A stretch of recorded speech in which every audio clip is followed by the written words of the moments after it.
जय हिंद सभी को। तो क्या हाल समाचार है आप लोगों का? ठीक ही होगा, क्योंकि कोरोना का समय है। आप लोग क्या कर सकते हैं? कभी ये सोचिए कि आज से आने वाला 5 साल के बाद आप लोग कहाँ रहेंगे। इतना कंपटीशन है। सोचिए आपका जीवन क्या होगा अगर आपको जॉब नहीं मिला तो। और सिर्फ यहीं तक बात नहीं रुकता है। ये सोचिए कि आपके माता पिता जिनको आपके ऊपर इतना विश्वास था कि अब वो समय आ गया है जो कि आप उनके लिए कुछ कर पाएंगे। ठीक है, अब कितना उम्र होगा आपका? अब कितना आप बूढ़े होंगे? ये सोचिए। आपका उम्र नहीं हुआ है अभी तक ब्याह शादी करने का, लेकिन किस मझधार में हम लोग फंस गए ये सोचिए। हालांकि हम इसके बारे में बात नहीं करेंगे। हम बात कर रहे हैं एसएससी कांस्टेबल जीडी 2018 के ऑल मेडिकल फिट कैंडिडेट के ज्वाइनिंग को लेकर के कि शिफू जी शौर्य भारद्वाज, जिसको आप लोग जानते हैं, जो लगातार आर्मी और पैरा मिलिट्रीज़ के जवानों के बातों को हाई लेवल पर उठाते हैं। ठीक है, और ये एसएससी कांस्टेबल जीडी कोई चपरासी की भर्ती है नहीं, ये आप भी जानते हैं।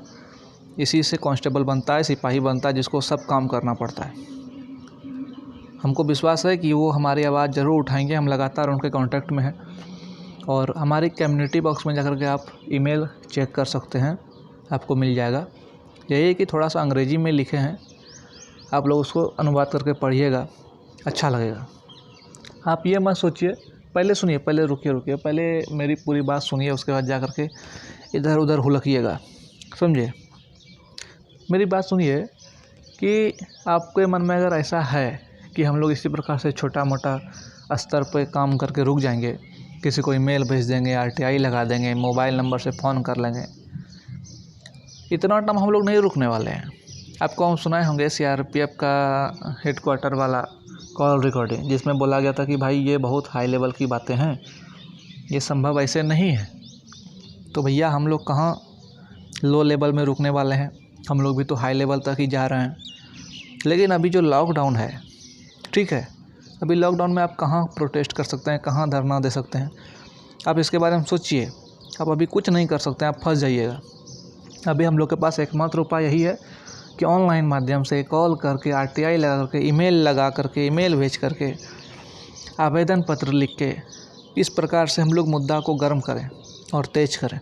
आप लोग एक बात हर हमेशा अपने आप में ये कड़ा होकर रखिए कि आप लोग को साधारण स्टूडेंट है नहीं, क्या समझे?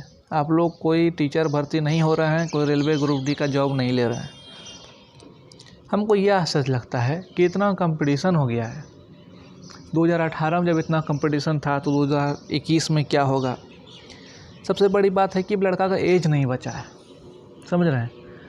और कुछ दिन पहले जो दिल्ली में धरना प्रदर्शन हुआ था, लगभग काम उससे बन जाता, लेकिन जो एक मजबूत सपोर्टर होना चाहिए वो नहीं था आपके पास। जो आपको ले जाता है वही भाग जाता है। ये हमको थोड़ा सा बुरा लगा और सबको लगा होगा। हमको क्या, वहाँ पे जब ऐसा हुआ था तो हमको लगातार उस दिन हम पूरा व्यस्त रहे सिर्फ आप लोग का कॉल उठाने में कि सर ऐसा ऐसा घटना हो गया, रणवीर सर भाग गए यहाँ से, हम लोग को नहीं बोले। बहुत बार ऐसा हुआ, 2 बार ऐसा हुआ, समझे? तो इस प्रकार से छोटे मोटे लेवल पर हम लोग काम करके कुछ नहीं कर सकते हैं। बात को समझिएगा। हम लोग का मेन मुद्दा है ऑल मेडिकल फिट स्टूडेंट को ज्वाइनिंग।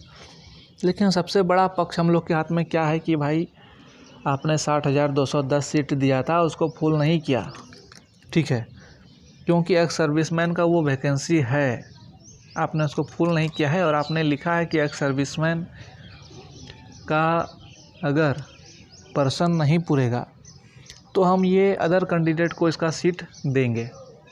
ये एक तो बहुत बड़ा है ना पॉइंट उठाने के लिए, ये पॉइंट उठाइए। साथ ही हम लोग का एक बहुत ही मजबूत पॉइंट ये भी है कि अगर अर्धसैनिक बल में इतना अधिक सीट खाली है, सीट खाली से छोड़ दीजिए।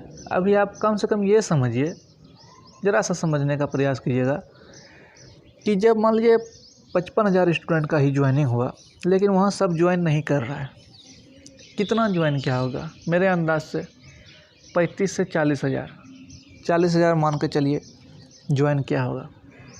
वो अपना व्यवस्था कितना का बनाया होगा? 60,000 का, समझे? और अभी हमारे पास जो 50,000 स्टूडेंट बचे हुए हैं, इसमें भी तो कुछ ऐसे होंगे जो कि ज्वाइन नहीं करेंगे, ठीक है? अभी सब कोई उछल के बोल देगा कि ज्वाइन करेंगे, लेकिन वहाँ से सब कोई फिर भागने लगेगा, हम जानते हैं।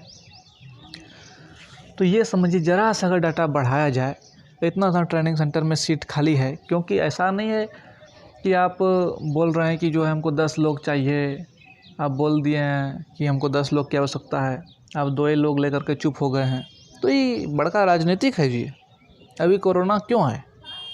अभी कोरोना इसलिए है क्योंकि आप कुछ सवाल नहीं पूछ सके मोदी जी से या किसी से भी, क्योंकि भाई बहुत बड़ा विपत्ति आ गया है देश में, कोरोना है, समझ रहे हैं।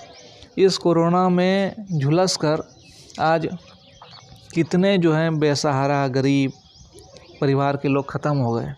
आप जैसे स्टूडेंट जो बाहर रह के तैयारी करते हैं, रूम ले कर के अपने से खाना बना के पढ़ते हैं, किस विश्वास से पढ़ते हैं हमको ये बताइए? यही ना कि एक ना एक दिन नौकरी लेंगे, माँ बाप का कष्ट दूर होगा, जीवन में थोड़ा सा लेवल ऊंचा होगा, यही सोच के ना। लेकिन अभी के समय हम बता रहे हैं कि बहुत स्टूडेंट ऐसा है जो कि अपने माइंड से ये निकाल दिया कि अब नौकरी होगा, नौकरी होगा ही नहीं, वो अब यही सोच लिया। कारण है अभी आप ऑनलाइन मतलब जो प्लेटफॉर्म है जहाँ पे टीचर सब पढ़ा रहे हैं, हमको ये बताइए कि ठीक है टीचर सब पढ़ा रहे हैं, उनको लाभ हो रहा है, उनको पैसा मिल रहा है, समझ रहे हैं, लेकिन वो एक बार इस मुद्दे को उठाने में क्यों डरते हैं कि वैकेंसी निकाला जाए, नौकरी दिया जाए। इस प्रकार से कितना दिन तक पढ़ाई करेगा लड़का? आप ही कम दिन से पढ़ रहे हैं क्या? आप जोड़िए ना, कब मैट्रिक पास किए, कब इंटर पास किए हैं, ग्रेजुएशन हो गया, जोड़िए आप अपने आप को कि आप इतना दिन से पढ़ रहे हैं लेकिन आज तक कुछ नहीं उखाड़ पाए। कारण बाबू ये सरकार है, समझे। सबके समय में एक बार कुछ ना कुछ ऐसा घटना होता है। अभी आप देख लीजिए कंपटीशन 2018 का, उसके बाद 2021 में, अभी आप जान रहे हैं कि सब लोग को ऐसे ही मैट्रिक इंटर पास कर देता है। तो सोचिए उतना लड़का, उतना भीड़ आएगा 2021 वाला भर्ती में, क्या उखाड़ लीजिएगा आप? मानते हैं आपका तैयारी खूब बढ़िया है, क्या गारंटी है कि आपका फिजिकल भी उस समय उसी प्रकार से रहा, कुछ घटना दुर्घटना आपके साथ नहीं हुआ? क्या गारंटी है कि आपका मेडिकल भी निकल गया और मेडिकल निकल जाने के बाद आपका मेरिट भी बन गया इसी प्रकार से? कोई गारंटी है? कोई ले सकता है? नहीं। देखिए हम लोग का काम बन जाएगा, आप ये मत सोचिए कि हम लोग का काम नहीं बनेगा। जिस दिन प्लॉट पर 5 से 10 हज़ार लड़का आ गया, अभी हमको ये बताइए जो लड़का ऑल मेडिकल फिट कैंडिडेट है, मतलब सभी चरणों को पास करके जो भी कैंडिडेट बचे हैं वो कितना है? लगभग 50,000 है ना। उसमें सिर्फ ये सोचिए कि हम लोग 5 से 10 हज़ार स्टूडेंट अगर एक हो जाए, उतना स्टूडेंट अगर प्लॉट पर पहुंच गया ना, साला भगदड़ मच जाएगा। सरकार को सोचना पड़ेगा, पूरा दुनिया थू करेगी भारत पर। क्यों? क्योंकि ये कैंडिडेट वो हैं जो कि देश सेवा करने का मौका मांग रहे हैं, लेकिन इनको देश सेवा करने के लिए नहीं दिया जा रहा है। बाहरी दुनिया, समझे, दबाव बनेगा। हम लोग इंटरनेशनल दबाव की बात नहीं कर रहे हैं। विपक्ष बहुत ज़ोरदार घेरेगी, लेकिन विपक्ष है ही नहीं हमारे देश में, क्या कीजिएगा, सबको पप्पू बना दिया है यार। लेकिन हम लोग उसके सहारे नहीं टिके हैं, समझिए मेरी बात को। हम लोग जब इतना मेहनत कर रहे हैं तो कुछ सोच के ही कर रहे हैं ना, कि फालतू तो सिर्फ इसी प्रकार से बक करते हैं। कोई लोग 2018 के SSCGD के बारे में मुद्दा नहीं बोल रहा है, सिर्फ एक हम ही हैं कैंडिडेट कॉर्नर वाले, हम ही बोल रहे हैं। पागल हैं क्या? ऐसा नहीं है दोस्त, सब जगह लगातार हम संपर्क कर रहे हैं, ठीक है। ऐसा नहीं है कि विपक्ष में सब बकलोले हैं, समझे। ओवैसी को पहचानते हैं, वो सबसे भी संपर्क कर रहे हैं। अगर एक बार बात उठा दिया ना तो बहुत दूर तक बात चली जाएगा। और सबसे बड़ी बात है कि ये कोई साधारण बात है नहीं, ये एक देश सेवा, सबसे बड़ी बात है कि ये देश रक्षा की बात है, समझे।